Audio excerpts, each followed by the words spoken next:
Each Persona game has amazing plot points, which is the reason as to why it is my favorite franchise. But no matter how good it is, there are still low points in each game. That is why in this video, I'm going to be telling you what I think to be the worst part of each Persona game. Besides Persona 1 and 2, because Atlus will never remake these games. I swear, Atlus, just please make the game more accessible! Well, with that being said, make sure to like the video if you enjoy it, or subscribe if you like the content. It would mean a lot to me if you did. Now, let's get into the worst part of Persona 3. I would say the worst part of Persona 3 is the whole arc with Junpei where he gets mad at the main character because he was chosen to be the leader instead of him. I find this whole part to be so unnecessary and just dumb to play through. Junpei gets into danger because he wants to show everyone that he can do things by himself, which, in doing so, worries the team and forces them to go fast through the train and help Junpei. Why does he even get so upset when he is not able to be the leader? He joins later than everybody, and he's not even the most skilled one on the team. I feel like Yukari would be way more suitable of a leader if she was capable of using her persona normally at the beginning of the game.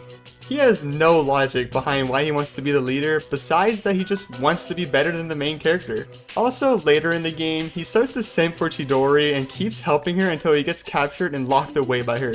I will let this one slide though, because he didn't know that she was an enemy, but I still thought that this part was dumb to go through. So, all in all, Junpei is just the worst part about Persona 3. And ooh, Ken, you are lucky, because if Junpei wasn't in this game, then you would be the worst party member in Persona 3. Well, that is what I think to be the worst part of Persona 3, but now, let us move on to Persona 5. I believe that we can all agree together on what the worst part of Persona 5 is. There was no reason for it, and it stems off of an argument that these two characters get into so much throughout the game.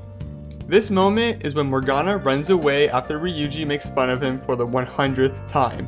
I get it that they were setting up this whole event even back at the beach when Morgana started to feel useless, and that is why he took Ryuji's insults more to heart this time, but I still feel like he should have known that Ryuji was mainly joking since they get into these pointless arguments all the time. I also have a personal vendetta toward this palace just because of the boss. I swear, for some reason, this is the only boss in the entire game that I had trouble with. It's just because he keeps sending out these waves and waves of robots that has the worst weaknesses ever for the team that I use.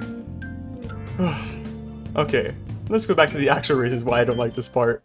I feel like they could have changed this part to just Morgana goes out on his own for some mission, or to get something, but then he discovers Haru and they need to escape from something, then in doing so, they go into the palace to escape from danger. When they are in the palace, that is when Morgana discovers that Haru can use a persona and she joins the team. I mean, I know my idea is dumb too, like Atlus could have easily come up with something even better than that, but just honestly anything would have been better than this pointless argument that gets resolved so fast that there's literally no point for it even being there in the first place. Also, one other thing about Persona 5 that I thought was bad was the ending cutscene to Persona 5 Royal. This cutscene made me so upset and just mad after watching it because they changed it for the worst in every way possible. The original cutscene was when Joker was about to leave, but then his friends take him on one last car ride before he leaves on the airplane back to his home. But they changed this in Persona 5 Royal. They made it so he leaves his friends and instead he takes a car ride with Maruki and then he just takes him to the airport and Joker leaves. This cutscene was so bad because there was no final joy in the end. I know the whole day you can talk to every single person in the game before you leave, but this cutscene was still just a final goodbye to his friends, and I thought it was just an amazing thing to include in the game. I really loved the original end because of how close you were able to see all the team got and how they wanted to spend the last seconds they could with Joker before not being able to see him again for a long time. That is just my opinion to the ending of Royal. I feel like they should have kept it the same, but I don't know how you all feel about the ending. And now, you may be wondering why I skipped Persona 4 and went straight to Persona 5 from 3. The reason for this is because I just couldn't find any problem with this game. Persona 4 is the peak of the franchise, and honestly, I do not think that there's anything wrong with the story. I was thinking of putting the hot spring scenes just because in Persona 4 Golden, there is not only one, but 2 hot spring scenes. But I did not think that this was bad enough for me to say it was a horrible part about the Persona 4 story. This game is just honestly a phenomenal game, phenomenal story, great cast. It's just amazing in every single way possible. You guys all have to agree this is the best one. Nothing wrong with it. There's nothing at all.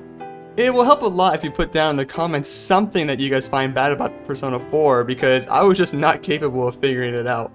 Persona 4 is the only one in the franchise that as I was playing it, I didn't think that there was a single bad part, like a dumb part, or just something that was just so unnecessary to the story, it just could have easily been skipped. I guess the hot springs could have been skipped, but I mean, that's just classic anime stuff. You kind of have to do something like that, I guess. Yeah, I'll let that one slide. I'll let that one slide. Well, thank you everybody so much for watching the video. If you liked the video, leave a like. And if you enjoy the content, make sure to subscribe. It'll mean a lot to me if you did. Well, now I'm going to be going back to just tell Atlus to rank Persona 1 and 2, but hopefully you guys got my back. I don't think it's ever going to happen.